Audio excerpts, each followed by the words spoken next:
él está diciendo todas, está afirmando que todas las sustancias son venenos, incluso el agua. Y ahí va a ver, y realmente puede ser cierto este concepto porque sabemos que el agua es muy importante para nuestro organismo, que debemos de beber agua, etcétera. Pero una persona que toma 10 litros de agua, claro que va a causar lesión celular. Entonces, todo depende de la dosis. Existe incluso una ciencia que estudia a los tóxicos, que es la toxicología. Básicamente sería la ciencia de los venenos. La toxicología estudia la distribución, los efectos, así también los mecanismos de acción de los agentes tóxicos. Cuando nos referimos a sustancias tóxicas exógenas o sustancias químicas exógenas, los agrupamos bajo el nombre de xenobióticos. Vamos a ponerla acá.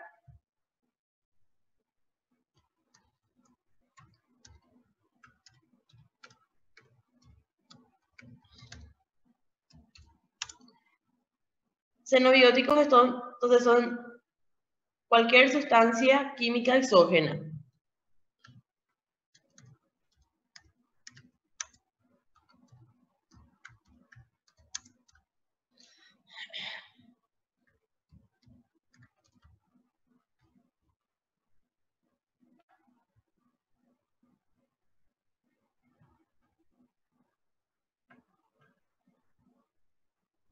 Los xenobióticos, sustancias químicas exógenas, para, como dice su nombre, ¿verdad?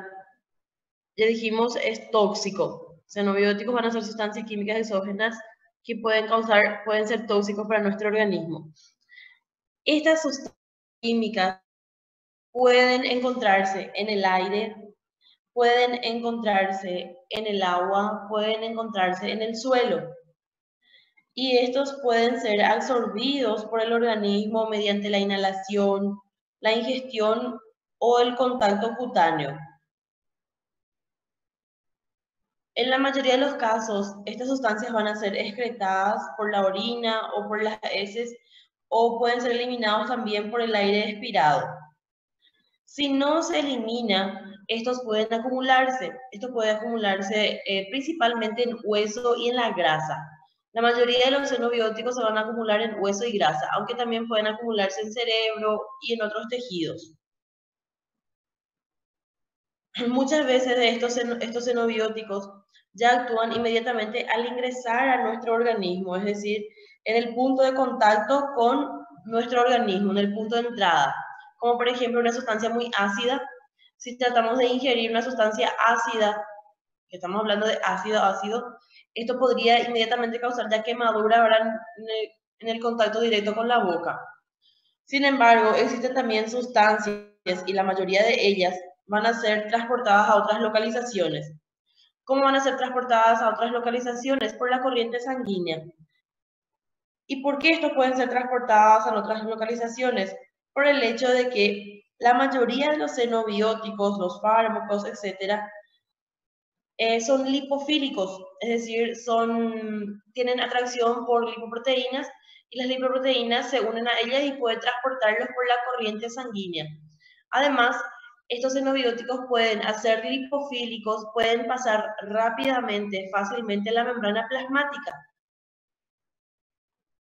Y al entrar en el citoplasma celular, allí se van a encontrar con complejos enzimáticos que van a tratar de metabolizarlos hasta formar productos hidrosolubles. Hidrosolubles, porque ¿qué significa? Si nuestro organismo, nuestras células tratan de convertirlo a los xenobióticos en hidrosolubles, va a ser para poder eliminarlo de manera más fácil de nuestro organismo, ya que al ser hidrosoluble, soluble en agua, entonces va a poder pasar al plasma, llegar al riñón y ser excretado por la orina. Ese mecanismo, esas acciones, nosotros llamamos de mecanismo de desintoxicación. Y estos se dan por complejos enzimáticos que pueden estar localizados en el citoplasma de la célula o pueden estar localizados en algunas organelas celulares como el retículo endoplasmático liso. ¿Y cómo se cumple ese mecanismo de desintoxicación? en dos fases. Una primera fase en donde pueden ocurrir reacciones de oxidación, de hidratación o reducción, y el producto de esta primera fase va a pasar a una segunda fase en donde finalmente va a tratarse de convertir, ¿verdad?, al xenobiótico en hidrosoluble. El objetivo final en todo esto es convertir siempre a la sustancia, al xenobiótico, en una sustancia hidrosoluble. Esto es importante recordar. El objetivo en nuestro organismo entonces es que cuando ingresan a las células, el objetivo final va a ser tratar de eliminar al xenobiótico. ¿Y cómo va a tratar de eliminar al xenobiótico? Convirtiéndolo en una sustancia hidrosoluble.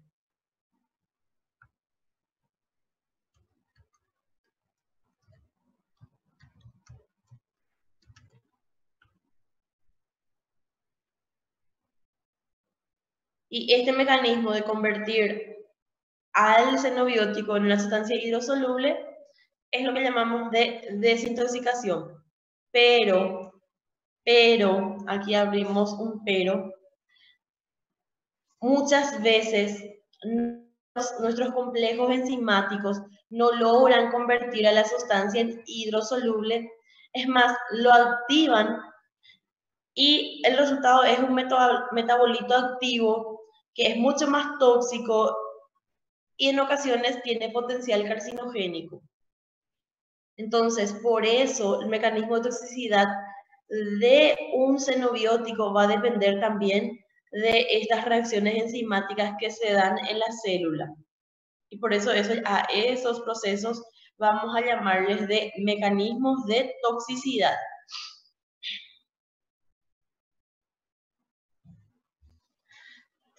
Solo para escribirles aquí, este es un PowerPoint que viene bloqueado y no logro modificarlo, entonces le voy a escribir aquí.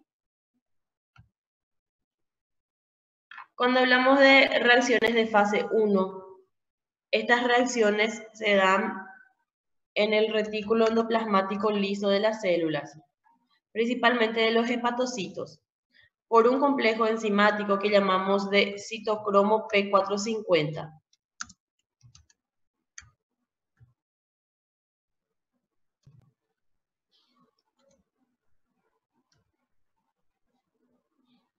En esta organela lo que va a suceder son reacciones de oxidación, de deshidratación, así también de reducción. Pueden ser ocurrir la hidrólisis,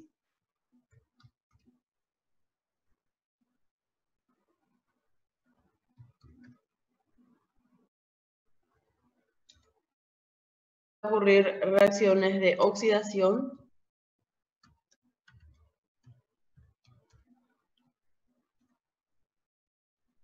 y reacciones de, o sea, óxido reducción, ¿verdad?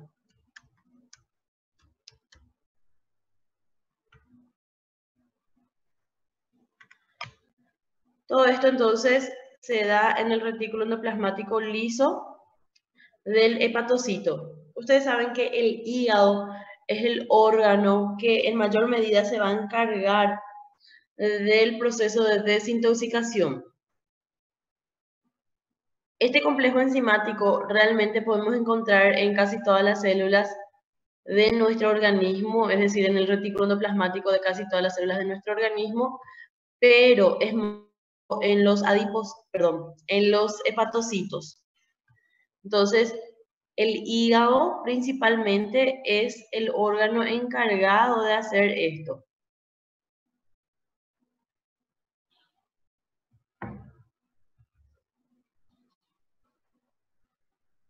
En la mayoría de las veces, entonces, estas reacciones se van a dar en el hígado.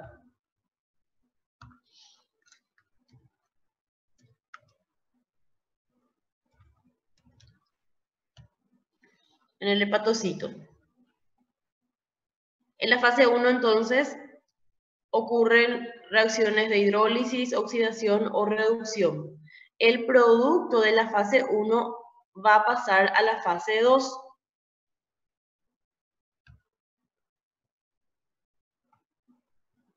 Producto de fase 1 pasa a la fase 2. Aquí, en este punto podemos dar como ejemplo el alcohol, el etanol. No siempre, ¿verdad? Ustedes saben que nuestro organismo es capaz de desintoxicar grandes cantidades de alcohol, pero también es capaz de activar en esta primera fase al etanol, convirtiendo en acetaldehído. Y el acetaldehído es el metabolito tóxico del etanol. Es el metabolito que es mucho más tóxico que el etanol y tiene un potencial carcinogénico. Entonces lo que hace aquí en esta fase es la de activarlo y no realmente de desintoxicarlo, no de convertirlo en una sustancia hidrosoluble. Recuerden que finalmente el objetivo de la fase 2 es de que el producto de esto, después de la hidrólisis, oxidación o reducción, es convertir a la sustancia en una sustancia, recordemos eso, voy a ponerlo en rojo, hidrosoluble.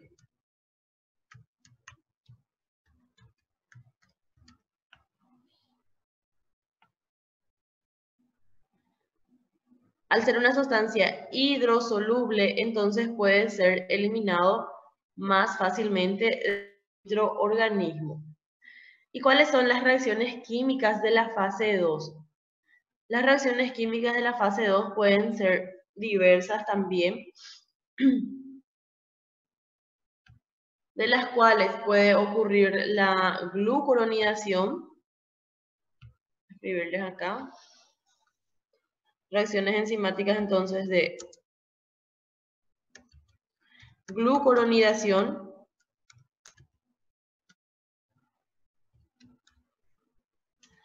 reacciones de sulfatación,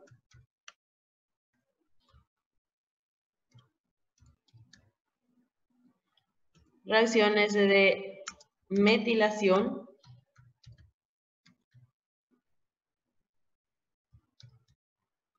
y reacciones de conjugación con glutatión.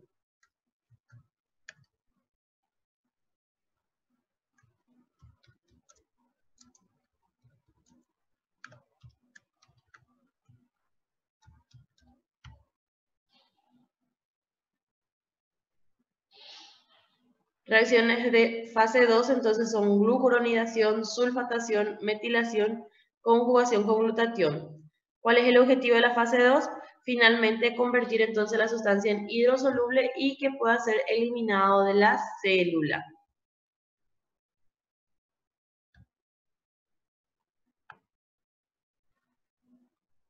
Si tenemos aquí entonces un hepatocito, ya dijimos, ¿verdad?, que el xenobiótico ingresa a nuestro organismo, puede ingresar, ese xenobiótico puede encontrarse en el agua, en el aire o en el suelo, y puede ingresar a nuestro organismo por la inhalación, por el tubo digestivo o por la absorción cutánea. E imagínense que esto sea un hepatocito, acá vamos a dibujar un retículo endoplasmático, rugoso, retículo endoplasmático liso.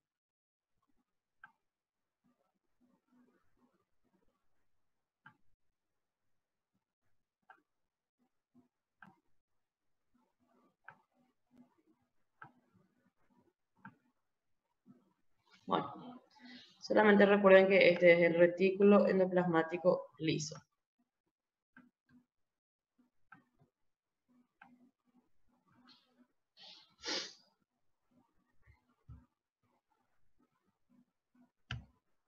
Dijimos que los xenobióticos, la mayoría son lipofílicos.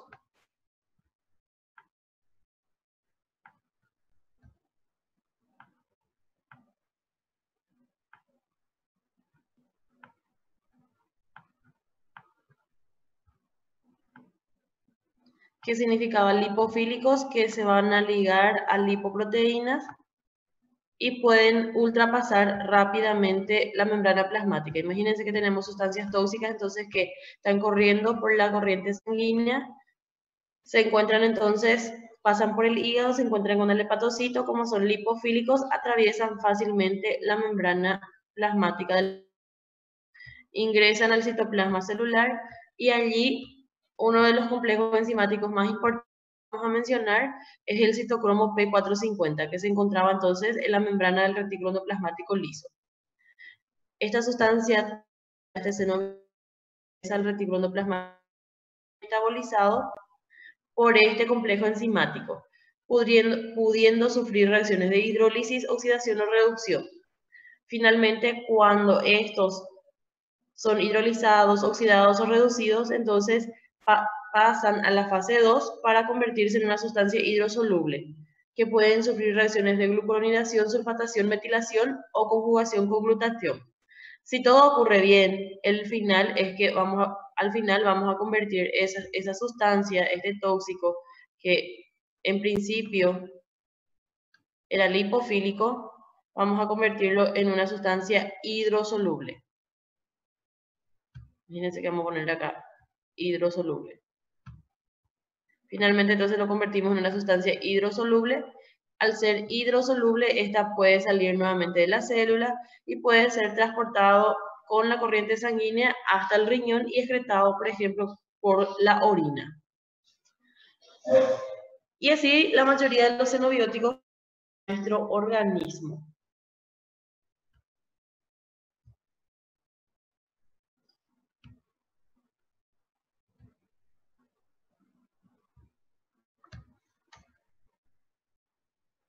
Y vamos a iniciar hablando de las exposiciones personales a uno de los tóxicos más importantes, en el sentido de que es uno de los que la mayor parte de la población está expuesto de manera activa o pasiva, y es uno de los causantes de muerte, uno de los principales causantes de muerte por cáncer, que es el tabaquismo. El tabaco, ya sea la hoja del tabaco que se puede utilizar mascado o en polvo, el cigarrillo, todos estos tienen potencial carcinogénico y tienen muchísimo contenido, muchísimas cantidades de sustancias tóxicas. Según Robbins, el tabaco tendría aproximadamente 4.000 componentes químicos carcinogénicos. Primero voy a hablar de los componentes carcinogénicos a nivel cardiovascular, para que podamos, es decir, a nivel de los órganos, para que podamos ir entendiendo qué sustancia va a provocar cada una de esas reacciones.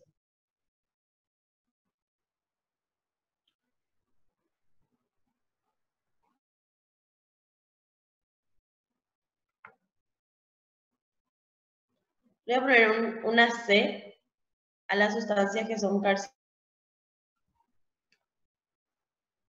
El alquitrán es una sustancia carcinogénica. Los hidrocarburos policíclicos.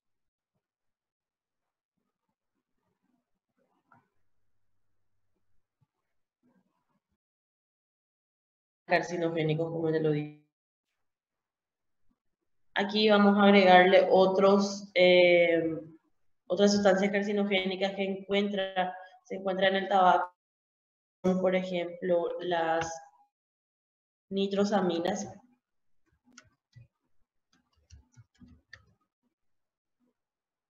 También el benzopireno.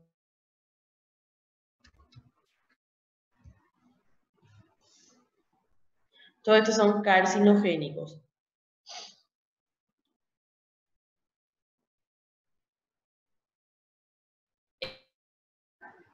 Es carcinogénico no solamente para el pulmón, sino también todas estas sustancias pueden actuar en diferentes órganos, como por ejemplo, están relacionados con cáncer de cavidad oral, cáncer de faringe, cáncer de laringe, cáncer de esófago, vejiga, a ver, otros cánceres más, cáncer de páncreas, que también están relacionados con el tabaquismo. Incluso cáncer de piel y la mayoría de los cánceres que puedan darse en nuestro organismo, en cierta medida se relacionan con el tabaquismo. La nicotina La nicotina es un alcaloide natural.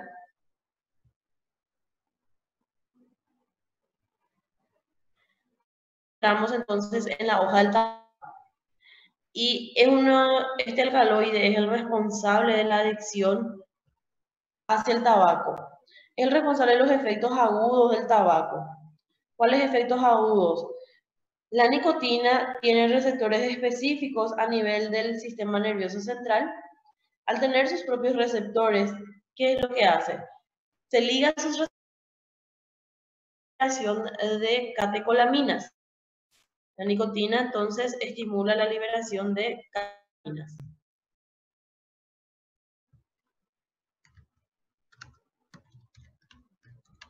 ¿Cuáles catecolaminas? Epinefrina, norepinefrina, entonces se liberan. ¿Qué producen a nivel periférico estas catecolaminas? Aumenta la presión arterial, inducen a una mayor contractilidad cardíaca, con esto aumenta el gasto cardíaco y a consecuencia lo vascular.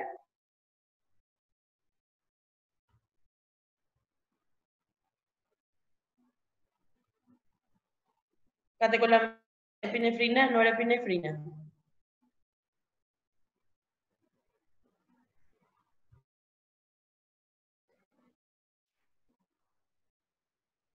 Aparte de estimular entonces la liberación de catecolaminas, con esta frecuencia cardíaca, con eso aumentar la presión arterial, aumentar la cardíaca, también es el responsable de la intensa adicción al tabaco, que sea mucho más difícil de dejar este hábito. Otro compuesto químico importante de recordar aquí es el monóxido de carbono. Con respecto al monóxido de carbono, este es un gas, no es carcinogénico, pero ¿cuál es la relevancia del monóxido de carbono? La hemoglobina, voy a ponerle en rojo solo para recordar que la hemoglobina se encuentra en el eritrocito.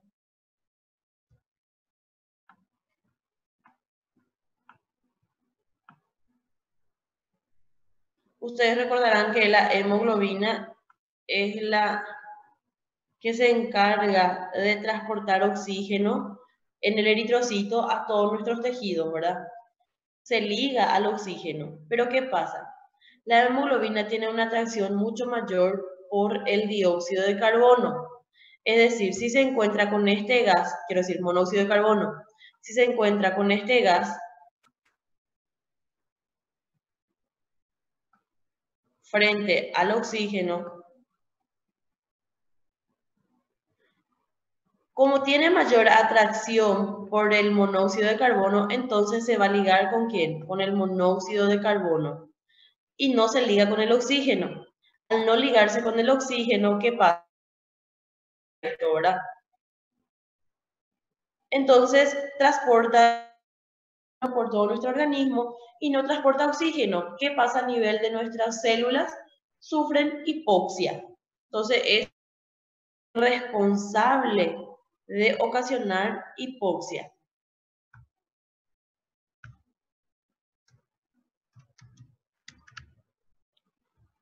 La hipoxia periférica, ¿verdad? Que podemos percibirlo claramente en un tabaquista crónico, en donde miramos sus labios y se ven de coloración azulada, en donde miramos sus dedos o debajo de las uñas y se ven también de coloración azulada. ¿Qué término utilizamos para describir esta coloración azulada? Cuando hay falta de aporte de oxígeno. Hablamos eso en termodinámico. Cianosis, ¿verdad? Entonces va a dejar al paciente cianótico principalmente. Esto se observa más en las zonas periféricas, ¿verdad? Por ejemplo, en el área de las mucosas, en los labios, y se observa en los dedos de las manos principalmente, porque nuestro organismo inteligente va a tratar de mantener oxigenado a los órganos vitales como corazón, cerebro, y la falta se va principalmente a las estructuras periféricas. Otros compuestos químicos que aquí vale la pena recordar Vamos a escribirlo aquí. Es el formaldehído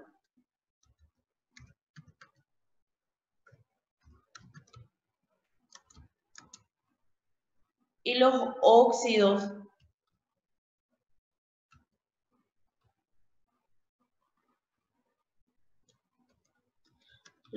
de nitrógeno.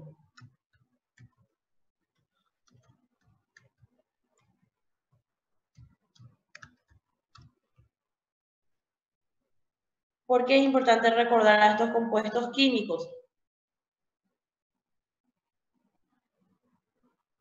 Tanto lo que es formaldehído como óxidos de nitrógeno, estos son compuestos tóxicos y dañinos para los cilios de las células.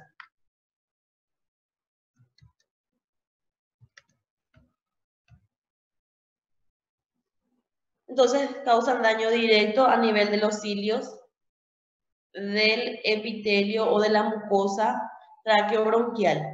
En este punto recordemos que el epitelio del tracto traqueobronquial es un epitelio cilíndrico, ciliado, pseudoestratificado con células caliciformes. ¿Cuál es la importancia de recordar este epitelio? La función de este epitelio es la de defensa en primer momento. ¿Por qué? Porque tiene células caliciformes en esta área para poder secretar el moco. ¿Y cuál es la función del moco en el aparato respiratorio? Para partículas que ingresan. De entre las partículas pueden estar virus, bacterias, etc. El moco atrapa virus, bacterias, y este moco tiene que ser expulsado de nuestro organismo. ¿Y cómo va a ser expulsado del árbol traqueobronquial? Por el movimiento ciliar. Ustedes recordarán que los cilios tienen ese movimiento metacrónico, que es movimiento en chicoche, en látigo.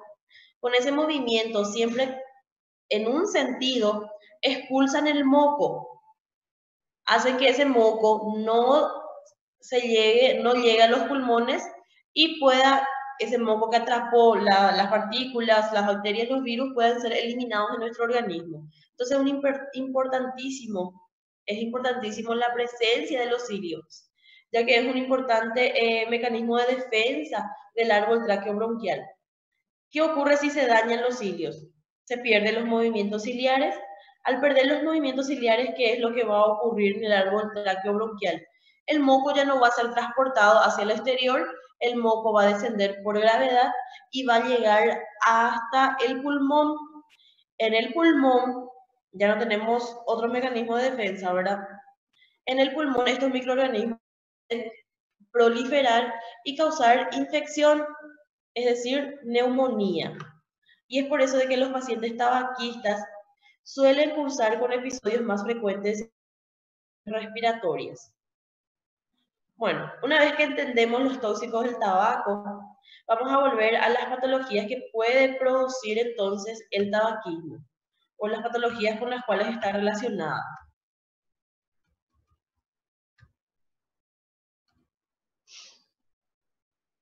En primer momento vamos a mencionar los cánceres. Ahora, es bien sabido, como ya dije al principio, que el tabaquismo está relacionado con muchísimos cánceres que puedan darse en nuestro organismo. Y uno de ellos que ya saben, o porque ya lo leyeron, porque ya lo estudiaron, o incluso por los comerciales del tabaco, del cigarrillo, en donde dice realmente en el comercial, es carcinogénico, puede causar cáncer de pulmón. Entonces, cualquier uno sabe que el tabaquismo está relacionado con cáncer de pulmón, pero no solamente con cáncer de pulmón. 90% de los cánceres de pulmón son a consecuencia del tabaquismo. 10% nada más puede estar relacionado con otros tipos, como por ejemplo en trabajadores de minerías, trabajadores de sílice, abesto, etc. 90% es por tabaquismo. Y no solamente cáncer de pulmón, también puede causar cánceres de otras estructuras del aparato respiratorio, como por ejemplo cáncer de laringe, cáncer del aparato digestivo. ¿Qué estructuras del aparato digestivo están estrechamente relacionados con cáncer de pulmón, cáncer de cavidad oral, cáncer de faringe, cáncer de esófago? Están íntimamente relacionados con el tabaquismo.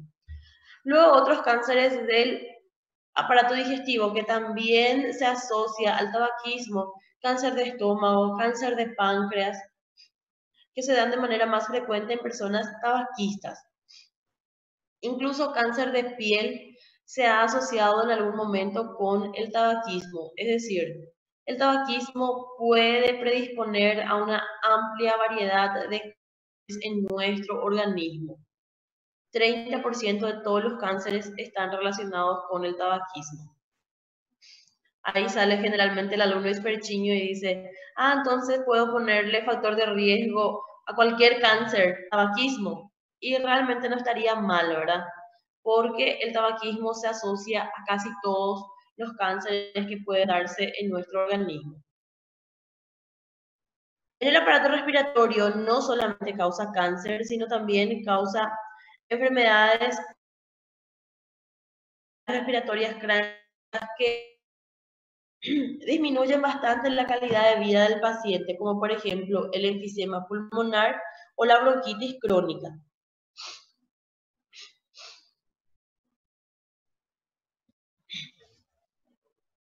Un momentito, chicos, creo que necesito toser.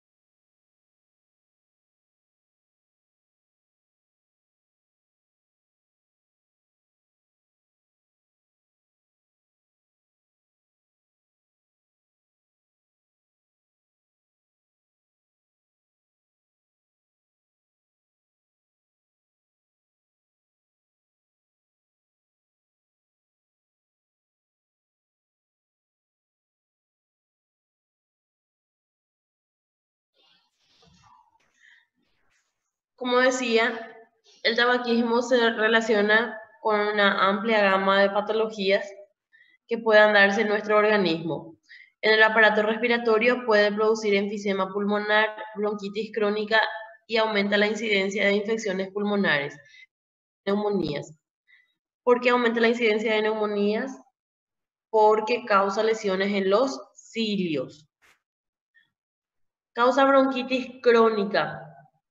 La bronquitis crónica, nosotros vamos a ver que es una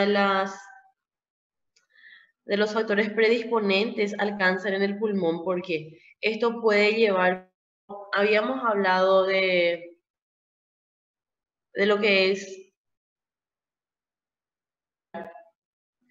seguramente la doctora les mencionó lo que es la metaplasia escamosa respiratorio. Y la metaplasia escamosa es consecuencia de la bronquitis crónica, en donde el humo del cigarrillo en sí ya tiene efectos irritantes directos sobre la mucosa traqueobronquial. Producen inflamación, aumento de la producción de moco, y eso es lo que llamamos de...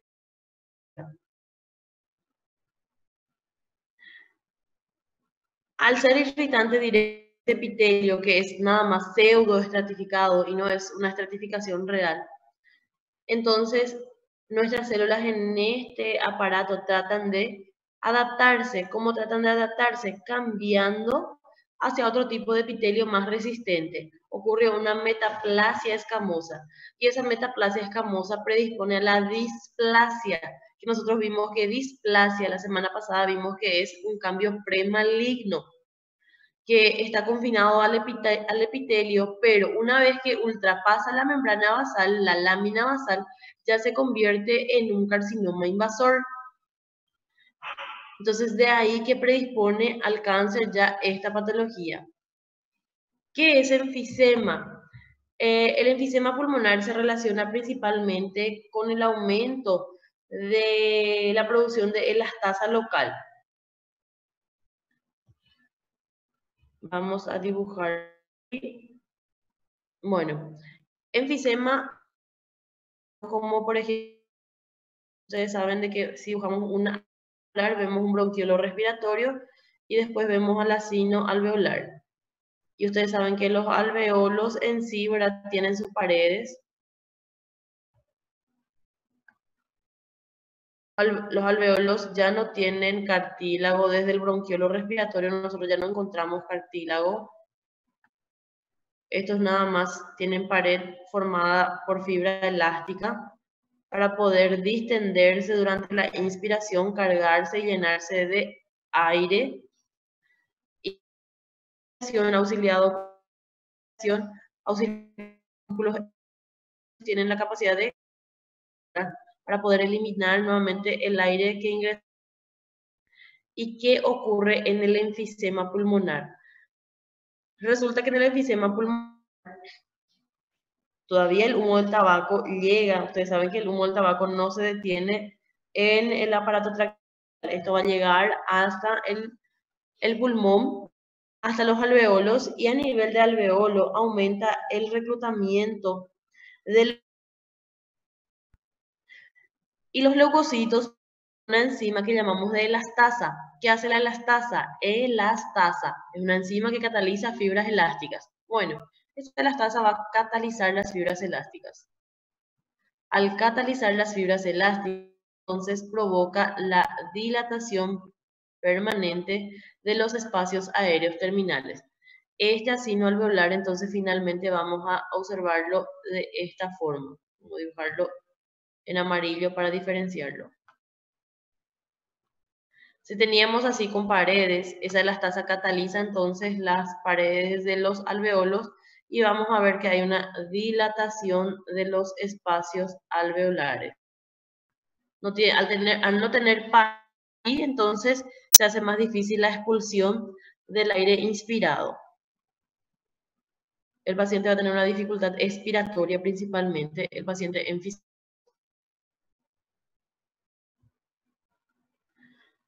Además de esto, dijimos de que la nicotina era importante, ¿verdad? En el sentido, las categorías por la nicotina eran importantes a nivel, sus efectos eran importantes a nivel cardiovascular, porque pueden aumentar la presión arterial, el recuerdo bastante importante también, no está escrito acá, pero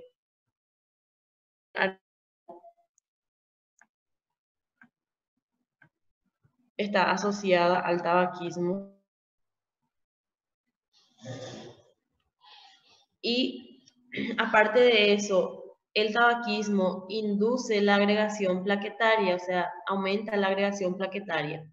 Al aumentar la agregación plaquetaria puede formar trombos, predisponer tromboembolismos, a la cardiopatía isquémica y a la vascular, a la CV. Además de esto, estimula la aterosclerosis.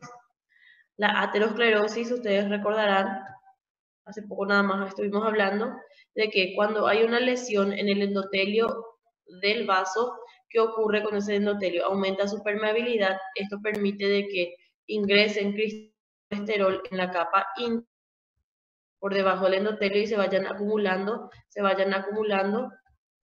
en esta capa íntima, causando después un proceso formando lo que llamamos de placas de ateroma. Va creciendo hacia la luz de la arteria y esta placa puede sufrir una ulceración y predisponer a la formación puede predisponer a un infarto agudo de miocardio o a un accidente cerebral.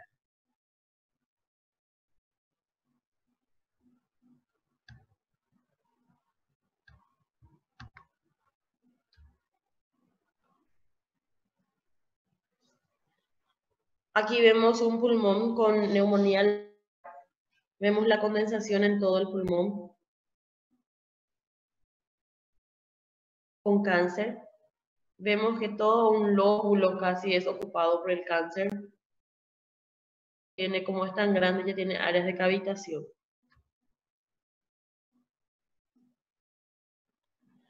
Y en la mujer embarazada puede tener efectos fatales el tabaquismo. Puede llevar a la hipoxia fetal. 10 cigarrillos al día pueden ya inducir hipoxia fetal. ¿Y esto por qué? Por la presencia de monóxido de carbono, ¿verdad? Del CO, que tenía mayor atracción por la hemoglobina, o sea, la hemoglobina tenía mayor atracción por el monóxido de carbono que por el oxígeno, y de esta manera entonces causa hipoxia. Puede ocasionar también la muerte súbita del lactante, predispone a infecciones respiratorias, aumenta la prevalencia de úlceras pépticas, esto a nivel gastrointestinal,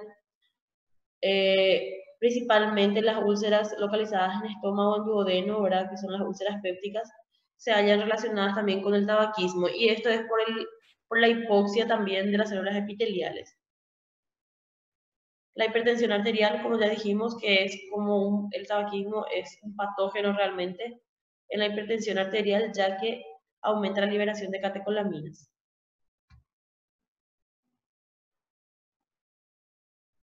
Esa imagen ustedes ya vieron cuando habíamos dado la clase de trastornos hemodinámicos. Nótese aquí la pared de la arteria, la luz de la arteria. Este sería el grosor normal. Por este lado encontramos una gran placa aterosclerótica. Como ven, disminuye bastante la luz de la arteria, porque de otra manera la luz arterial sería todo esto. Pero ahora vemos que disminuye. Esta placa aterosclerótica puede sufrir una ulceración y formar un trombo, como en este caso. Vemos acá un trombo. Era un trombo organizado.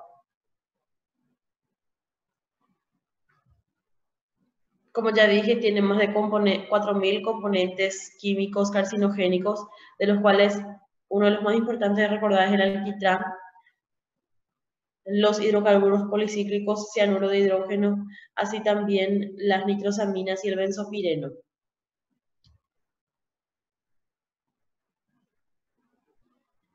Este es un pulmón enfisematoso, como ustedes pueden ver. Por la pérdida de la pared alveolar se ve como este aspecto parecido a panal de abeja. Panal de abeja, si no me equivoco, se dice en portugués favo de abelha. En el riñón puede ocasionar una necrosis tubular aguda.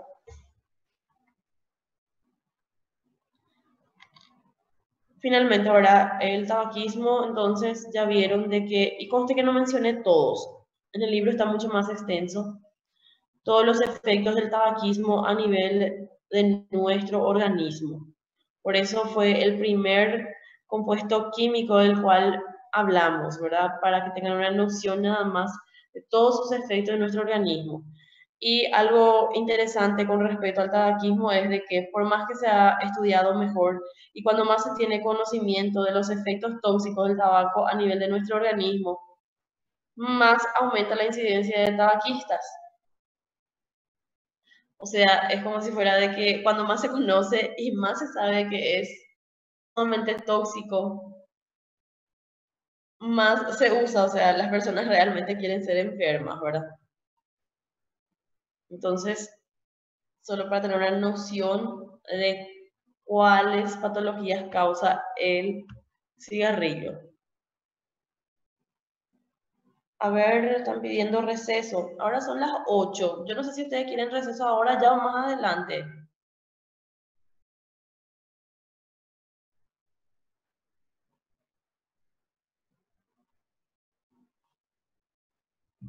No sé si quieren hablar de alcohol y después damos el receso o quieren ya ahora el receso y después continuamos.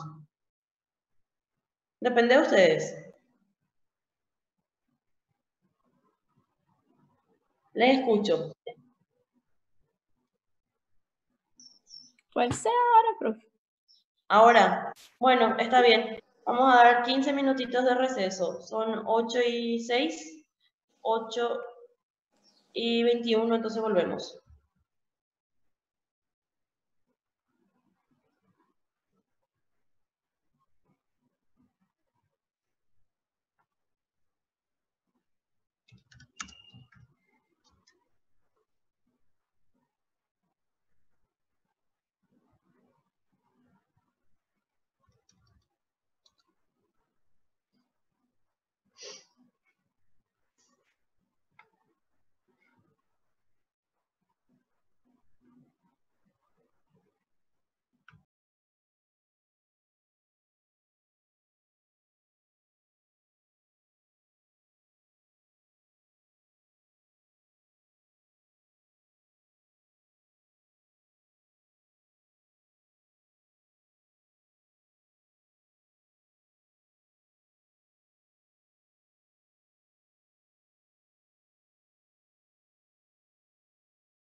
¿Están, chicos?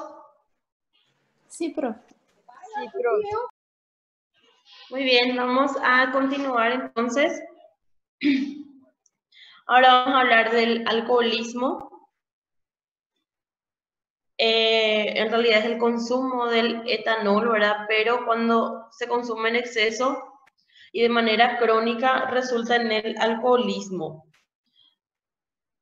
El etanol en sí, ¿verdad? Su consumo generalmente, ahora vamos a decirle su ingesta en ocasionales o su ingesta social, el bebedor social, generalmente lo hace para producir alteraciones en el estado de humor, ¿verdad? Mejora el estado de humor. Y si se bebe con moderación es socialmente aceptable.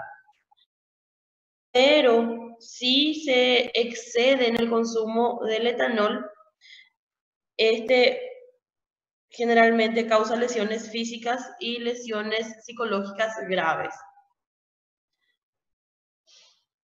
Y es una de las bebidas más ingeridas, ¿verdad?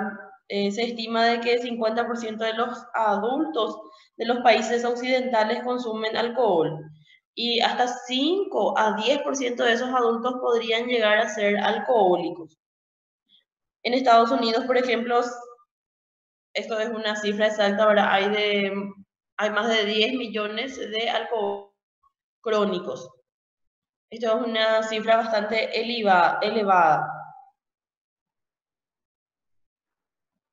El alcoholismo en sí también provoca muchas muertes al año y esto no siempre va a ser por el alcohol en sí, sino la mayoría de las muertes ocasionadas por el alcoholismo se dan, por ejemplo, por los conductores ebrios, puede ser por suicidios o también así los homicidios que están relacionados con la ingesta excesiva de alcohol. Y solamente 25% de esas causas de muerte, ¿verdad? Que podrían ser en otra medida, por la cirrosis hepática. O sea, el 75% de las muertes por alcohol se deben a otras causas y no realmente al daño propio del alcohol, sino sus efectos. Ya les dije, el conductor ebrio que causa muchos accidentes de tránsito, así también, ya dije, los suicidios u homicidios que son ocasionados por el cambio de humor que provoca el alcohol. Podríamos decir que el consumo de etanol es la causa más común de muerte por sobredosis de droga. Como ya dijimos, a dosis moderadas, ¿verdad? Es socialmente aceptable cuando se bebe con moderación. Y para ello fueron necesarios establecer algunas dosis, principalmente la dosis sanguínea del etanol. No estamos hablando del alcotés, ¿verdad? Que es por la respiración. Estos son dosis sanguíneas que se establecieron. Se establece que 100 miligramos por decilitro de etanol en sangre daría el conductor ebrio, ¿verdad? Donde nada más pierde un poquitito el control, ¿verdad?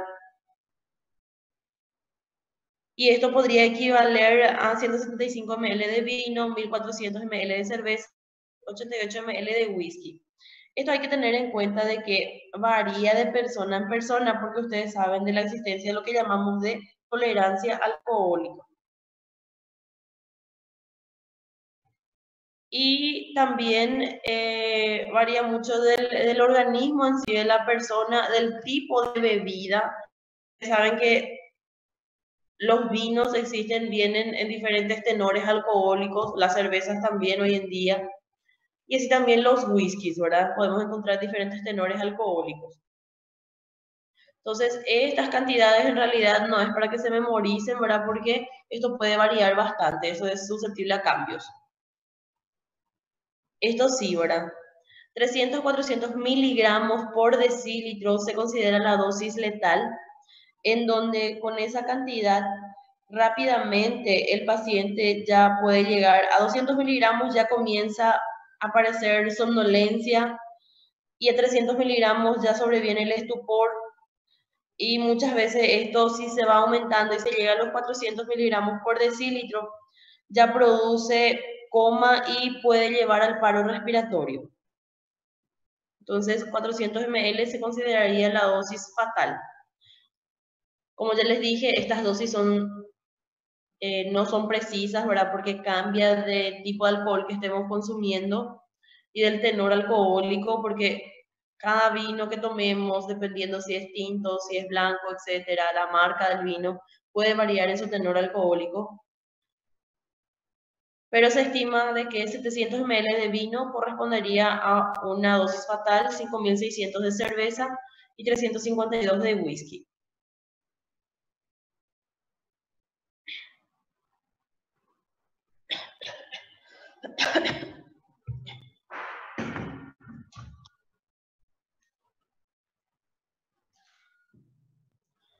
Y ayer, por ejemplo, me dijeron, solo esa cantidad ya se considera fatal. Nuevamente repito, esto depende de persona en persona, ya que los alcohólicos crónicos pueden superar todito estas concentraciones, ¿verdad? Alcohólicos crónicos se ha visto que puede llegar a 700 miligramos por decilitro en sangre y no le da la dosis fatal por la tolerancia alcohólica.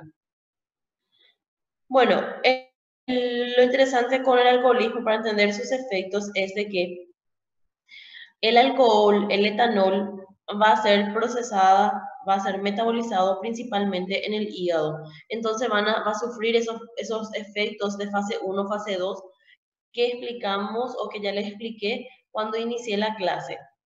Llegado en el hígado, en las células hepáticas, estos ingresan al citoplasma celular y allí pueden ser metabolizados por tres complejos enzimáticos. La alcohol deshidrogenasa, que es el más importante. Después también puede ser metabolizado por las isoenzimas del sistema citocromo P450 y por la catalasa que se encuentra en el peroxisoma.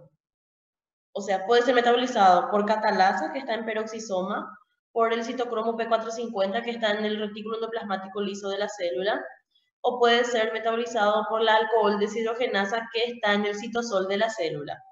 De estos tres, el complejo enzimático de mayor relevancia es la alcohol deshidrogenasa, ya que esta alcohol deshidrogenasa metaboliza al etanol y es capaz de convertirlo en un metabolito activo. Metabolizado se da el acetaldehído.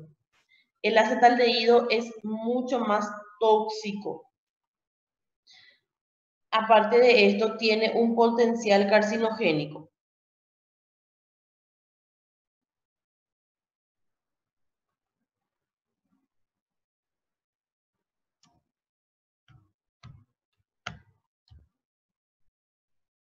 Los efectos del alcohol se clasifican en efectos agudos y efectos crónicos. Nosotros vamos a hablar de los efectos crónicos. Ustedes van a tener otras materias donde van a estudiar mejor esto, ¿verdad? Como ya les dije, existe otra materia que se llama toxicología, donde ustedes van a estudiar realmente los tóxicos. Van a estudiar también en medicina legal, por ejemplo, las dosis de alcohol y cómo son consideradas, ¿verdad? Nosotros aquí, con fines anatomopatológicos, vamos a estudiar sus lesiones crónicas. Porque el alcoholismo crónico no solamente va a afectar al hígado, sino también puede afectar al sistema gastrointestinal, al estómago principalmente. También puede afectar al sistema nervioso central, al sistema cardiovascular, etc. Entonces, vamos a hablar un poquito de los efectos crónicos del etanol.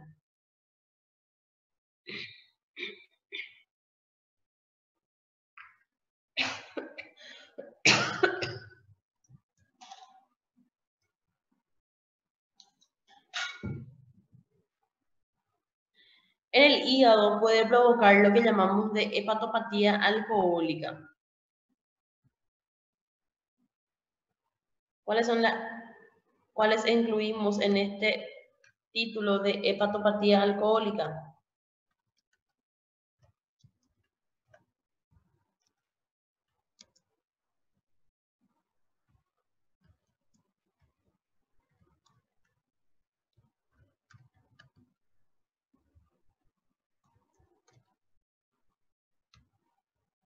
En la hepatopatía alcohólica vamos a incluir a la estatosis, la hepatitis aguda y la cirrosis.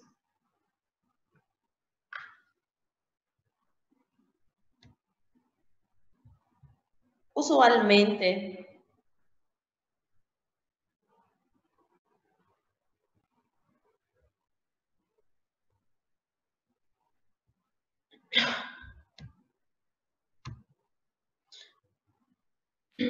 como ya dije ahora, las lesiones por alcohol, nosotros vamos a estudiar aquellas que son crónicas principalmente. Y las lesiones por alcohol, el alcoholismo crónico puede darse en diversos aparatos u órganos de nuestro cuerpo. Sus principales efectos se ven a nivel hepático, pero también podemos ver de que tiene efectos a nivel del sistema nervioso central, a nivel del sistema cardiovascular y del sistema gastrointestinal. En el hígado se caracteriza por una trilogía de patologías que llamamos de hepatopatía alcohólica. Aquí incluimos a la esteatosis, a la hepatitis aguda y a la cirrosis. La esteatosis es la acumulación de gordura en el citoplasma de los hepatocitos. Esto también es lo que llamamos de hígado graso. ¿Y esto cómo ocurre? Resulta de que aquí yo les había mencionado de tolerancia al alcohol, que es un poquito de tolerancia alcohólica. Vamos a dibujar nuevamente una célula para entender lo que es tolerancia alcohólica. Esto sería un núcleo. Imagínense que esto sea un retículo endoplasmático rugoso, que se va a continuar con un retículo endoplasmático liso, que es tubular. Y no se ve muy tubular en mi dibujo, pero imagínense que sea tubular.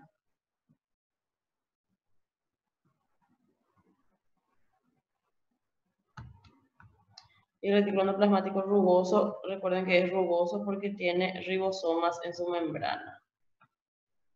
Bueno, no se ve muy lindo mi dibujo, pero da para entender. Acabamos de mencionar lo que es tolerancia alcohólica, ¿verdad? ¿A qué se refiere tolerancia alcohólica? Una persona que está ingiriendo bebida por primera vez, vamos a poner un ejemplo. Persona que nunca bebió ningún tipo de bebida alcohólica, bebe por primera vez un vaso de cerveza. Un vaso de cerveza le va a causar ebriedad. Ahora, si esta misma persona bebe todos los días un vaso de cerveza, por el tiempo, ese mismo vaso de cerveza ya no le ejerce ese efecto de ebriedad, que al fin y al cabo lo que los bebedores buscan es ese cambio de humor, ¿verdad? Entonces tiene que dar esa sensación de ebriedad. Para obtener la misma sensación, entonces tiene que aumentar la dosis. Entonces llega a tomar 2 vasos, 3 vasos, y con esto va causando otra vez tolerancias. Después 2 vasos ya no le hacen nada, 3 vasos tampoco ya no siente el mismo efecto y va aumentando la dosis. ¿Por qué sucede eso? Todo eso se da a nivel del retículo endoplasmático liso.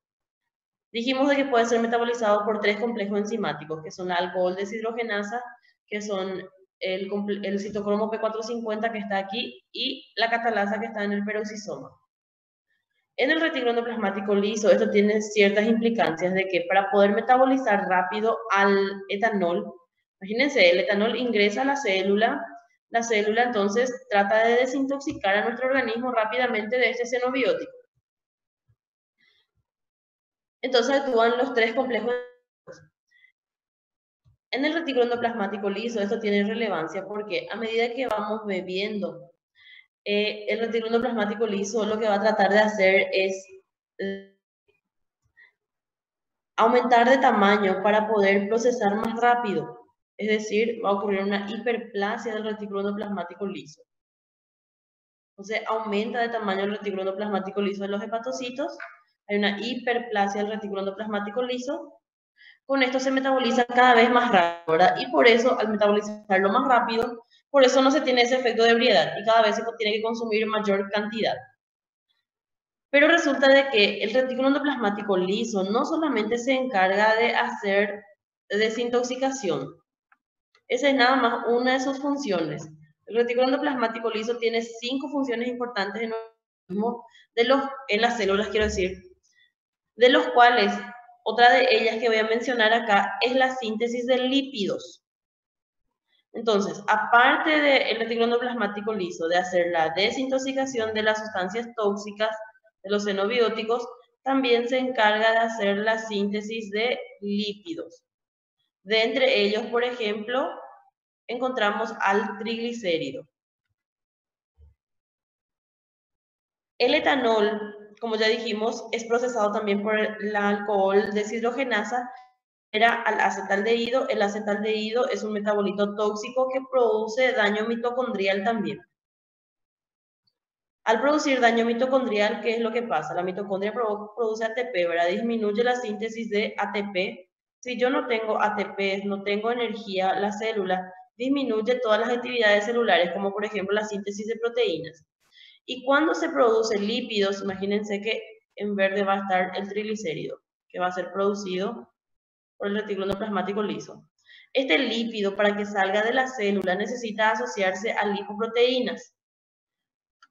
¿Cómo se redujo mi producción de ATP? Yo no tengo la producción de lipoproteínas para asociar a estos lípidos, y estos lípidos entonces se van acumulando en el citoplasma de la célula. Se van formando primeramente unas pequeñas gotitas de lípidos. Luego estas gotas van aumentando de tamaño y se van fusionando y van siendo cada vez mayores, hasta que finalmente estos van acumulándose en todo el citoplasma de la célula, formando una gran gota de lípido. Perdón, salió mi lípido hacia afuera ya. Y llevando el núcleo hacia la periferia. Y eso llamamos de estatosis. Obviamente esta célula que está repleto su citoplasma de lípido no va a poder desempeñar sus mismas funciones. Y ustedes saben que las funciones hepáticas son muy diversas. Y eso es lo que llamamos de esteatosis. Entonces vamos a encontrar a la microscopía pequeñas gotitas de lípidos o quiero decir, o grandes gotas de lípidos que puedan ocupar todo el citoplasma de la célula. Este es el primer efecto del alcohol en el hígado, la esteatosis o cambio graso. Es un cambio reversible con la abstinencia. Rápidamente esto puede hacerse reversible. Con la ingesta crónica puede venir una lesión más grave, que es la hepatitis aguda necrotizante, una inflamación necrotizante del hígado, en donde vemos entonces ya necrosis de los hepatocitos. Van a morir los hepatocitos. Este también es reversible, la hepatitis aguda necrotizante. Con la abstinencia mejoraría en un lapso de 6 meses aproximadamente. Si se dan episodios repetidos de estatosis y de hepatitis aguda, que se va a dar en un alcohólico crónico, entonces puede conducir a la cirrosis. ¿Y por qué llega a la cirrosis? En este punto entendamos a la cirrosis, que se caracteriza por fibrosis. Fibrosis es cicatriz, ¿verdad? Es depósito de matriz extracelular colágena densa. Entonces, cuando aquí en esta hepatitis aguda, cuando hubo la muerte de los hepatocitos, estos hepatocitos que fueron muertos son sustituidos por tejido fibrótico. Por más que el hígado tenga capacidad de regeneración, al mismo tiempo también se está depositando matriz extracelular colágena, y esto impide que las células se multipliquen, porque no tiene hacia dónde, porque se van a encontrar rodeados de tejido conjuntivo. Y eso es la cirrosis. Esto es irreversible, es un cambio irreversible, es grave, es prácticamente como un cáncer, porque su único tratamiento sería el trasplante, dependiendo de la gravedad, ¿verdad? Pero en todo caso ya no es curable, ¿verdad? Porque es irreversible. Y otra característica de la cirrosis es que predispone bastante al cáncer de hígado, que es uno de los cánceres más agresivos. La cirrosis ya en fases avanzadas, en las primeras fases, puede cursar con una sintomatología parecida al de la hepatitis aguda, pero en fases avanzadas tiene una clínica muy característica, que se caracteriza por la hipertensión portal. Hipertensión de la vena porta, entonces. ¿Qué ocasiona la hipertensión portal? Ocasiona, por ejemplo, que haya ascitis, aumento, o sea, que la acumulación de líquido en el espacio peritoneal. Puede que ocasione la formación de vasos colaterales en forma de cabeza de medusa. Así también ocasiona varices esofágicas, edema en otras localizaciones por el hecho de que reduce la síntesis de albúmina por parte del hígado. Entonces hay edema también aquí. Es muy grave, como ya les estuve diciendo, por el hecho de que es irreversible. Así también puede tener efectos a nivel del sistema nervioso central. Puede causar síndromes de Wernicke o Korsakoff. El síndrome de Wernicke se asocia principalmente a la deficiencia de la tiamina, que es una vitamina del complejo B.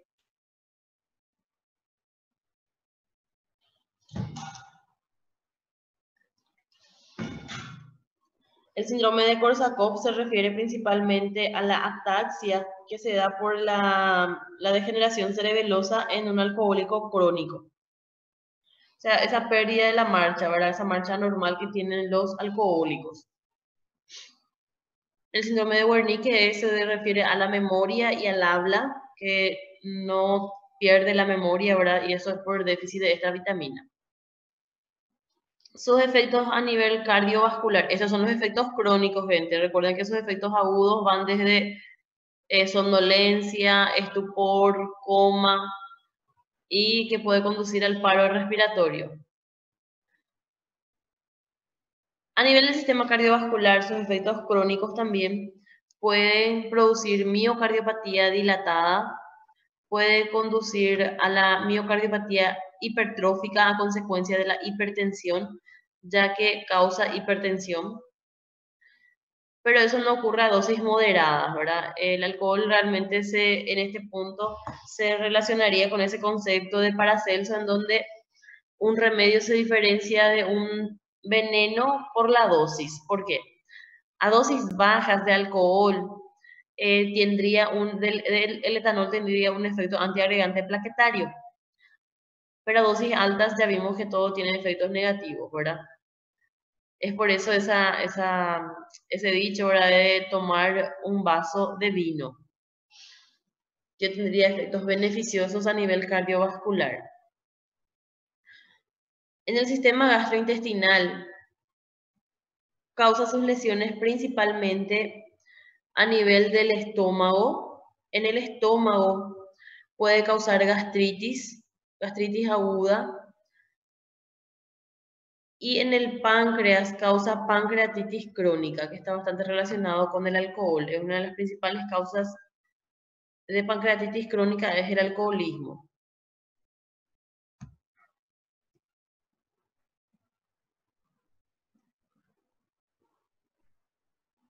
Aquí nosotros vemos la comparación de un hígado normal, por este lado, coloración rojo vino, superficie lisa, brillante, ¿verdad?, por la cápsula de Gleason. Y aquí observamos un hígado cirrótico. La cirrosis causa retracción del órgano, es decir, disminuye el tamaño del órgano por la fibrosis. Le da un aspecto nodular, vemos aquí nódulos pequeños en forma de empedrado o aspecto de empedrado. Todo eso es por la fibrosis. Esta imagen microscópica se corresponde a la esteatosis o al hígado graso. Vemos la acumulación de lípidos, ¿verdad?, que no se tiñe con hematoxilina de eosina en el citoplasma de los hepatocitos. Estos pueden ser microvesículas. Le decimos macrovesículas no porque sean visibles a la macroscopía, sino porque ocupan todo el citoplasma del hepatocito. Así también dijimos de que la vía final común de la hepatopatía alcohólica era la cirrosis, y la cirrosis era uno de los principales factores de riesgo para el carcinoma hepatocelular. Como estamos viendo aquí, esta gran masa tumoral con áreas de necrosis, focos secundarios en el mismo órgano. Esto es un hepatocarcinoma o carcinoma hepatocelular. A nivel del sistema nervioso central puede causar degeneración cerebelosa, puede afectar las amígdalas,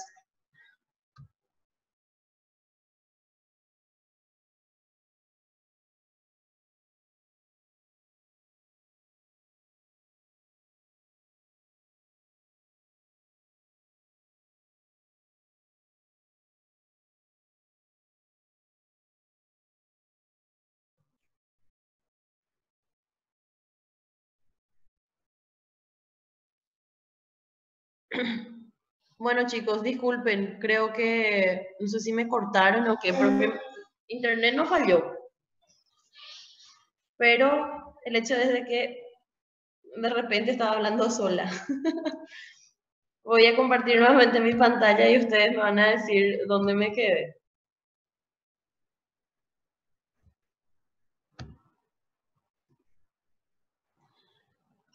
¿Lograron escucharme cuando estaba hablando de lo que es estatosis y carcinoma hepatocelular? Sim, profe. Sim, profe. O outro que não escutamos nada. En el otro nomás lo que trabó. Bueno, está bien. Sí. Gracias.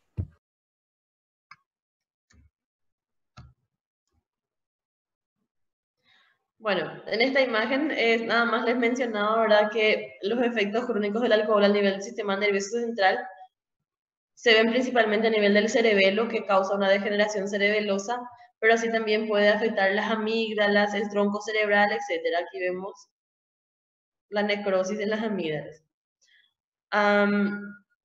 Sus efectos secundarios de la cirrosis hepática es la hipertensión portal, y la hipertensión portal puede llevar a la formación de varices, como estamos viendo acá, varices en el esófago, y estos varices pueden complicarse con rotura y causar hemorragia.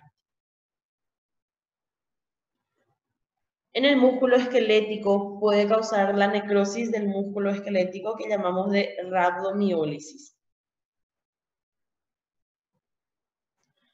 En el aparato reproductor, en el hombre causa atrofia testicular y en las mujeres predispone a abortos. Y así también en una mujer embarazada puede causar síndrome alcohólico fetal. Aumenta la incidencia de cáncer, principalmente cáncer de hígado. Y en muchas veces, ¿verdad?, se ha visto de que realmente los que llevan a esas lesiones graves en hígado no es el consumo de etanol, sí son algunos tipos más tóxicos de alcohol, que son el metanol y el etilenglicol. Estos se suelen utilizar para quemar, ¿verdad? Es alcohol que compramos para quemar algo, para hacer fuego. Ese contiene metanol o etilenglicol. Y nótese que los pacientes alcohólicos que llegan a cirrosis realmente no consumen aquel vino caro, ¿verdad?, o aquel whisky, no van a estar consumiendo, o el Jack Daniels, o ¿cuál es el otro que se toma? Bueno, etcétera. No van a estar consumiendo whiskies. ¿Qué es lo que consumen aquellos alcohólicos que andan por la calle ya, que son alcohólicos realmente?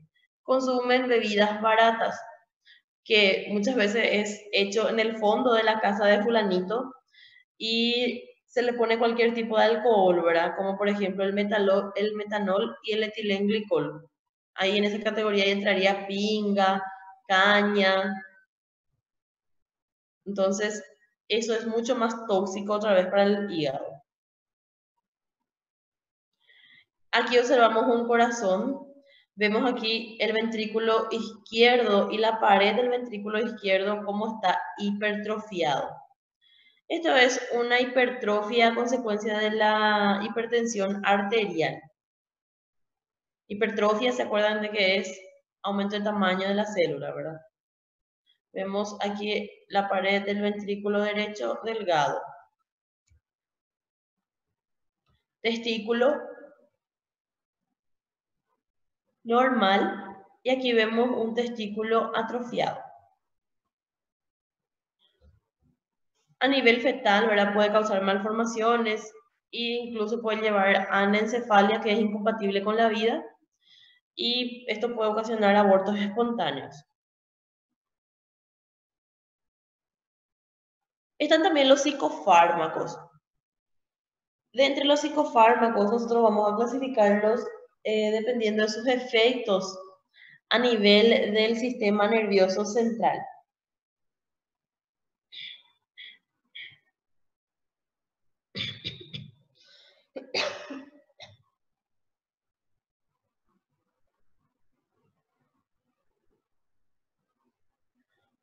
Están las drogas que son depresoras del sistema nervioso central, se califican como depresores. Están las drogas estimulantes del sistema nervioso central. están los narcóticos y los alucinógenos.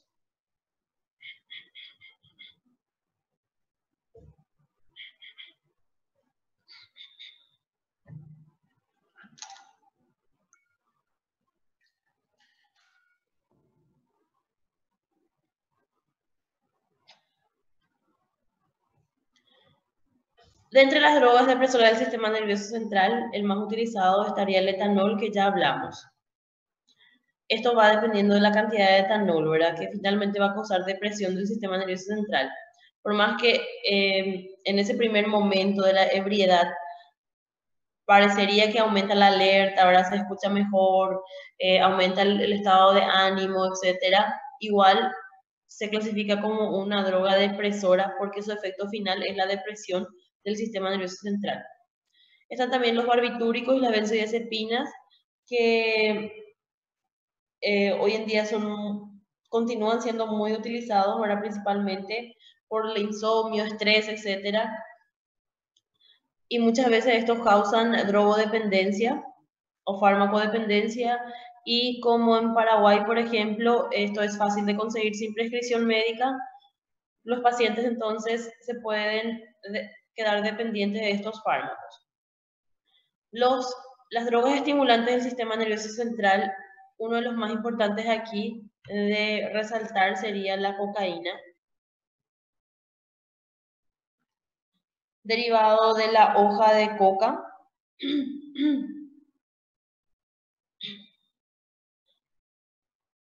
Esto se utiliza en forma de polvo, ¿verdad?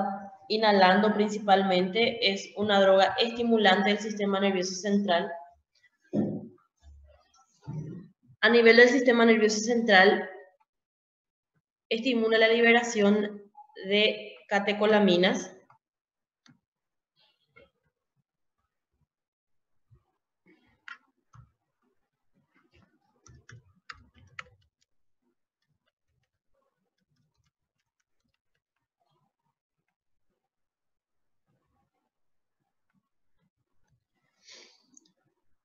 Y ustedes ya recordarán de que las catecolaminas, ¿verdad? A nivel periférico, ¿qué causan? Aumento de la presión arterial, aumento de la frecuencia cardíaca, de la contracción, de la contractilidad del gasto cardíaco.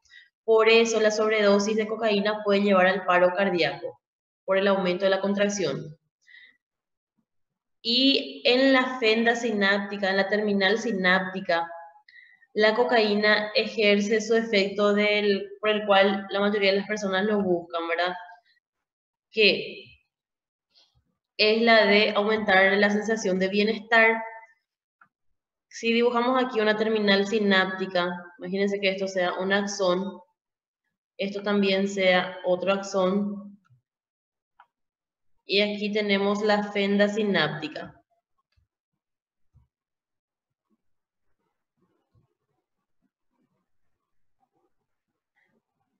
¿Qué ocurre entonces en la terminal sináptica? ¿Qué hace la cocaína? En la terminal sináptica se libera dopamina. La dopamina entonces va aquí en la fenda sináptica y esta está libre acá. Esto tiene sus receptores específicos en la terminal postsináptica y entonces van a ingresar por un proceso de endocitosis a la terminal postsináptica y entonces ejerce su efecto la dopamina. Las dopaminas que quedaron aquí en estas fendas sinápticas son recapturados por la terminal presináptica. ¿Y qué es lo que hace la cocaína? Inhibe la recaptación de dopamina. Al inhibir la recaptación de dopamina, entonces permanece por más tiempo, es decir, aquella dopamina que ingresó acá, en vez de volver hacia allá cuando está sobrando acá, cuando ya no hay más receptores en la terminal postsináptica, lo que sobra es recaptado.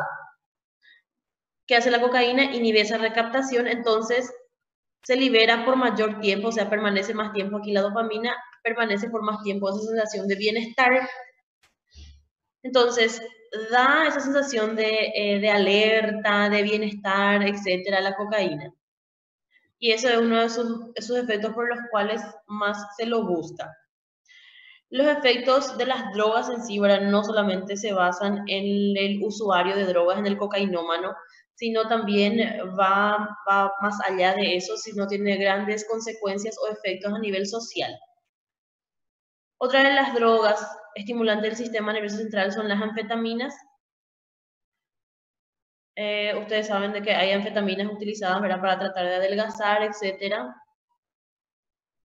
y que pueden llevar a la dependencia química también. De entre los narcóticos están la morfina y sus derivados. Estos ejercen su efecto a nivel cardiovascular y predisponen a las infecciones. De entre los derivados más utilizados de la morfina está la heroína. La heroína es una droga que se utiliza de manera intravenosa. Entonces, se tiene que inyectar, eso significa.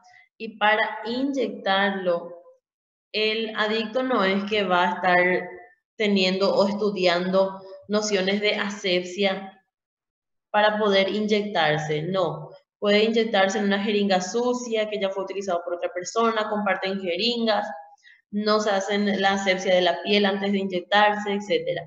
Entonces esto predispone a infecciones, a que en el momento de inyectarse la droga puedan ingresar bacterias como el Staphylococcus aureus y pueda causar sepsis, ocasionando, por ejemplo, endocarditis infecciosa, etc. De entre las drogas alucinógenas,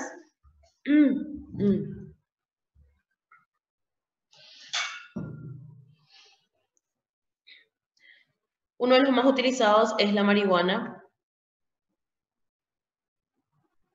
la cannabis sativa, que deriva de la planta cannabis sativa, cuyo metabolito activo es el tetrahidrocannabinol.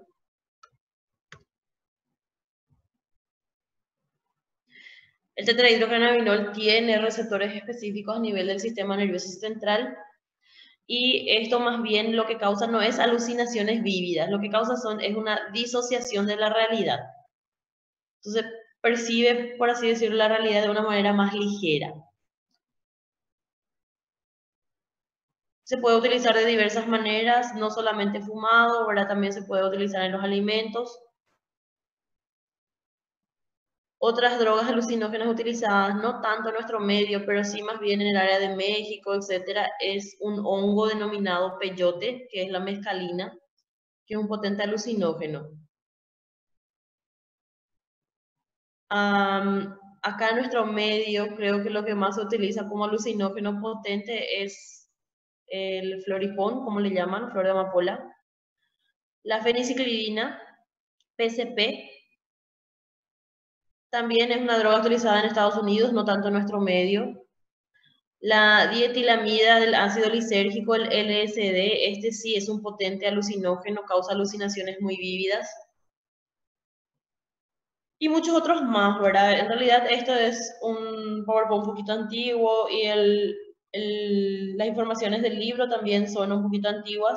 Si se hace un estudio de cuáles son las drogas más utilizadas actualmente, aquí, aparte de las que ya mencioné, como cocaína, heroína, marihuana, alcohol, estarían también los que son utilizados principalmente en las fiestas, como por ejemplo que hoy en día también causan muchos efectos, son como le dicen, amaliña, ¿verdad? Que es el MDMA, que es más bien éxtasis, que es un estimulante del sistema nervioso central, y otras drogas más.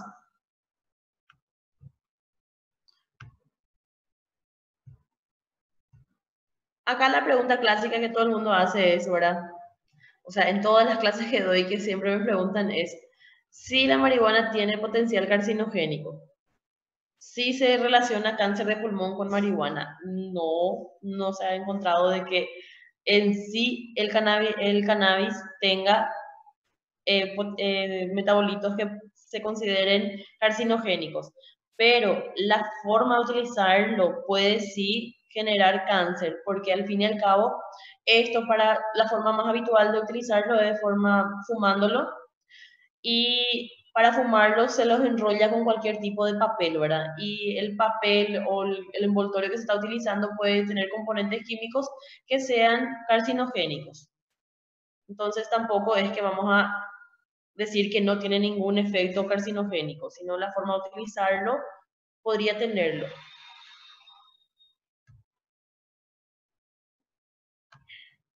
Aquí vemos una válvula cardíaca normal, ven rosadito, bien diferenciado acá de la válvula. Y esto es endocarditis, una válvula con vegetaciones, una endocarditis infecciosa. La causa más común de la endocarditis infecciosa suelen ser la sepsis por estafilococo y una de las causas más frecuentes realmente es la utilización de drogas intravenosas.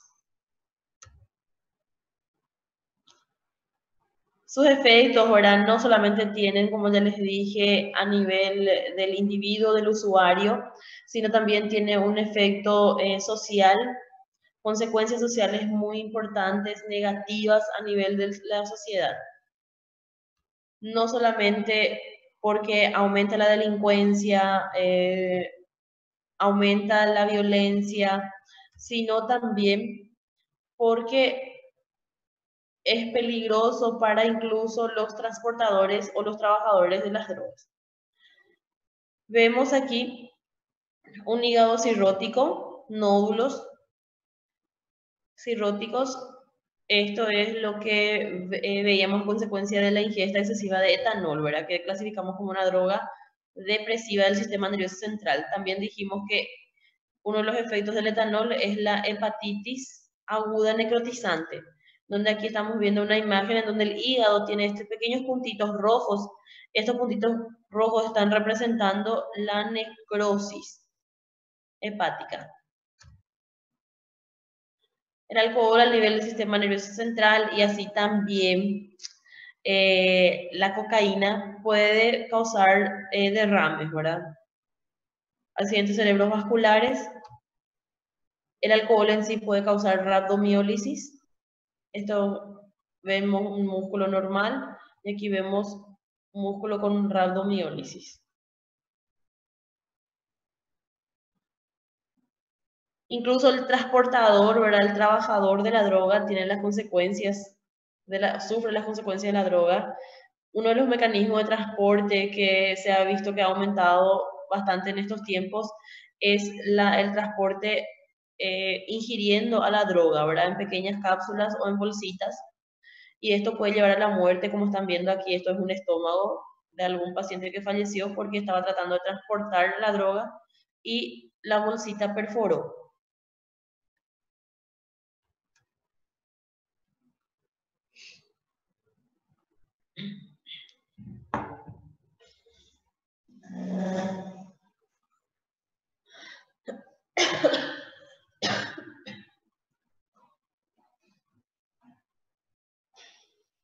Bueno, ahora vamos a pasar a hablar de la utilización de hormonas exógenas,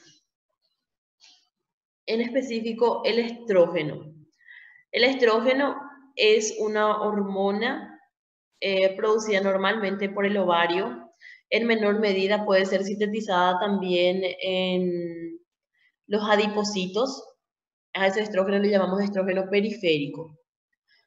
Las cantidades de estrógeno disminuyen bastante en la menopausia. La menopausia es el cese de la menstruación. Entonces, en la menopausia cesa también la producción de estrógenos y en la posmenopausia va disminuyendo sus cantidades. Y esto obviamente tiene un efecto secundario a nivel del metabolismo de una mujer. Por eso se ha tratado de utilizar el estrógeno exógeno, ¿verdad? Como para poder reponer el estrógeno que no se está produciendo. Los estrógenos exógenos pueden ser de origen animal o pueden ser sintéticos. El inconveniente con la utilización de estrógenos exógenos se vio de que aumenta o predispone bastante a la transformación cancerígena, principalmente a nivel del endometrio y a nivel de la glándula mamaria. Entonces, hoy en día se mide bastante ese costo-beneficio para poder prescribir estrógenos exógenos a una mujer. Los beneficios de la utilización de la terapia de reposición hormonal, que es como comúnmente se lo llama,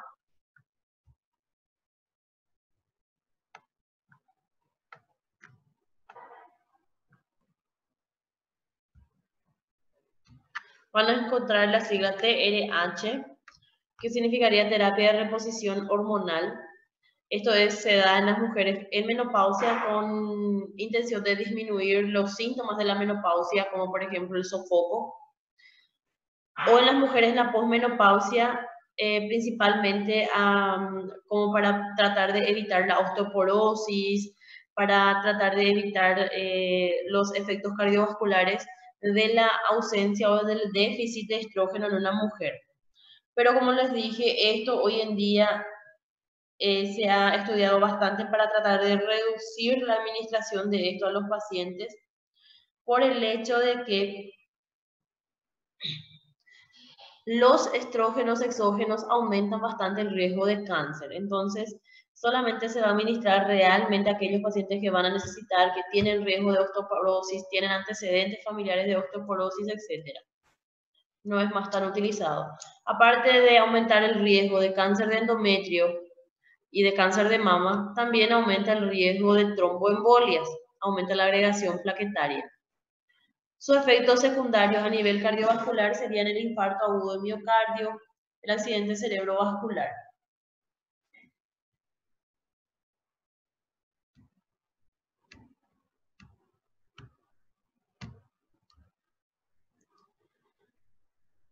Aún continuando con el tema de hormonas exógenas, ahí entrarían los anticonceptivos orales. Y aquí vamos a tomarlo con pinza esto, porque están los que defienden la utilización de anticonceptivos orales y están los que están en contra de la utilización de anticonceptivos orales, ¿verdad? Los anticonceptivos orales se relacionan con cáncer de mama, aunque hoy en día se ha tratado de reducir las dosis de estrógeno y se combinó con progestágenos para disminuir ese riesgo de cáncer. Por así decirlo, ¿verdad? Los obstetras, generalmente los ginecólogos están a favor de lo que es la utilización de anticonceptivos orales, mientras que por anatomía patológica nosotros vemos que podría tener efectos secundarios, sí. Hoy en día se trata de utilizar anticonceptivos orales combinados que contengan no solamente estrógenos, sino también siempre tengan progestágenos y disminuir las dosis de estrógenos. Pero de igual manera continúan teniendo un efecto carcinogénico, ya que es un estrógeno exógeno, por más que venga de manera combinada, se relaciona con cáncer de mama y cáncer de cuello uterino.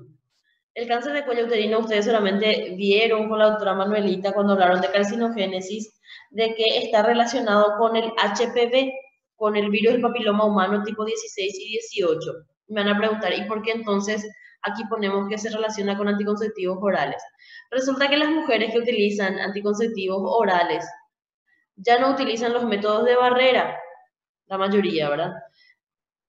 Como por ejemplo el condón, y entonces predispone a las infecciones venéreas, como por ejemplo la infección de HPV, ya que el HPV es de transmisión venérea. Y de esa manera entonces la mujer puede infectarse por HPV y puede desarrollarse el cáncer de cuello uterino. En ovario podría tener un efecto protector en el sentido de que evita la ovulación. Cuando lleguemos a hablar de lo que es cáncer de ovario en su patogénesis, vamos a explicar de qué sucede. De que en ovario, para que salga un ovocito del ovario,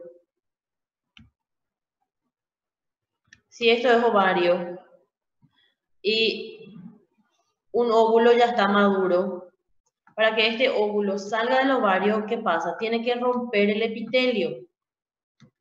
Al romper el epitelio, esto está causando una lesión, ¿verdad? Que posteriormente esto va a tener que cicatrizar. El espacio de donde estaba ese ovocito va a ser ocupado por tejido conjuntivo, que nosotros llamamos de cuerpo lúteo. Tejido conjuntivo, ¿verdad? Pero no es nada más que una cicatriz. Y vamos a ver a medida que vayamos estudiando los cánceres, vamos a ver que la cicatrización predispone, la fibrosis predispone a la transformación maligna. Y entonces, ¿qué hacen los anticonceptivos orales? Evita la ovulación, quiere decir de que evita la formación de estos cicatrices. Entonces, de esta manera protegería al ovario del cáncer. Siempre agarrándolo con pinzas, ¿verdad? Entre aspas. Aún con las combinaciones más modernas de dosis bajas de estrógeno, combinadas, etcétera, igual aumenta el riesgo de formación de trombos, ya que aumenta la agregación plaquetaria.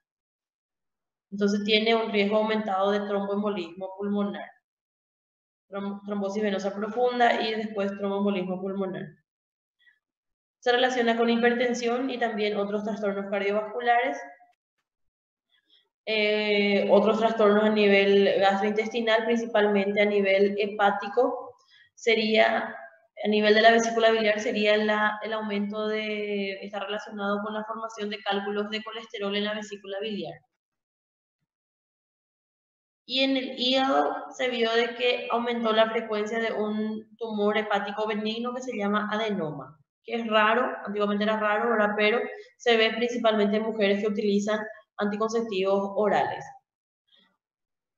Bueno, desde el punto de vista social, se podría entonces decir de que los anticonceptivos orales tienen un efecto beneficioso en el sentido de que evitan los embarazos no deseados, ya que para la sociedad en sí, ¿verdad? Los embarazos no deseados tienen muchos efectos negativos por el hecho de que puede que esa mujer aborte. El aborto puede llevar a la muerte de la mujer que está realizando este acto. Puede que abandone a su hijo. Al abandonar a su hijo, el niño abandonado, huérfano que tiene, crece en un ambiente no familiar. Al crecer en un ambiente que no es familiar, entonces probablemente la adolescencia va a ser un chico rebelde que está más propenso a ser un criminal, etc. Entonces a nivel social tiene varios efectos negativos un embarazo no deseado. Y eso se ha logrado reducir bastante con la utilización de anticonceptivos orales. Pero a nivel del organismo de la mujer, entonces, como vimos, puede tener varios efectos adversos.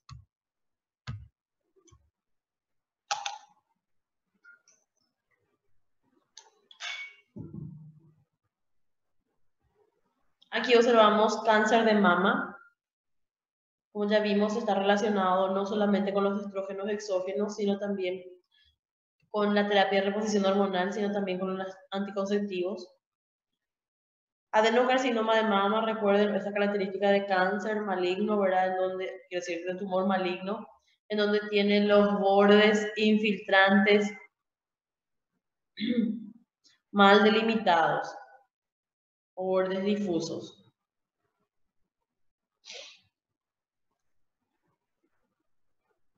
Continuando aún con las drogas exógenas, están los analgésicos antiinflamatorios. De entre ellos, los que suelen ser de uso popular, ¿verdad? Y de mayor uso son el paracetamol y la aspirina. El paracetamol, por ejemplo, se relaciona con necrosis hepática y este sí también se aplica el concepto de Paracelso de que todo depende de la dosis, en donde el paracetamol es un antipirético, analgésico antipirético, que su dosis segura sería el de 500 miligramos. Pero a dosis elevadas esto puede causar necrosis hepática y puede también causar alteraciones a nivel del riñón. La aspirina o el ácido acetil salicílico se relaciona con nefropatías, a dosis altas puede causar convulsiones y puede llevar al coma. A nivel gástrico se relaciona con gastritis y también con úlceras pépticas.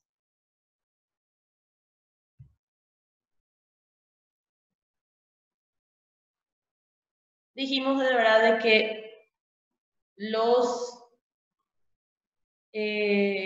los agentes tóxicos pueden ingresar en nuestro organismo, ya sea por vía respiratoria, por el aparato digestivo o incluso por la superficie cutánea. Estuvimos hablando de aquellas drogas que pueden ser ingeridas, ¿verdad? Como por ejemplo, mencionamos a los fármacos, paracetamol, la aspirina, a los estrógenos exógenos, etc. Y ahora vamos a hablar principalmente de la contaminación ambiental, ¿verdad? Cuyo órgano diana es el pulmón, en donde generalmente estos ingresan por la vía respiratoria. Los derivados fósiles, ¿verdad? De los combustibles fósiles que salen, ¿verdad? Por el motor del vehículo, ¿verdad? Todo vehículo utiliza esto, ¿verdad? Entonces, esto se libera carbón y el carbón no es destruido, no es capaz de ser destruido en nuestro organismo, se puede acumular en el pulmón. Las reacciones fotoquímicas de hidrocarburos también, emisores de plantas de energía que en nuestro medio no es tan frecuente, como el dióxido de azufre, desechos de incineradoras, industrias y fundiciones, también pueden ejercer sus efectos a nivel pulmonar. Lo que producen a nivel pulmonar es una disminución de la función pulmonar. Con esto aumentan la reactividad respiratoria, es decir, aumentan la frecuencia de infecciones respiratorias y de hospitalizaciones por problemas respiratorios. En esta imagen nosotros estamos observando lo que es la antracosis. La antracosis es la acumulación de partículas de carbón en el pulmón, dejando al pulmón de esta coloración negra, donde ven que tiene esta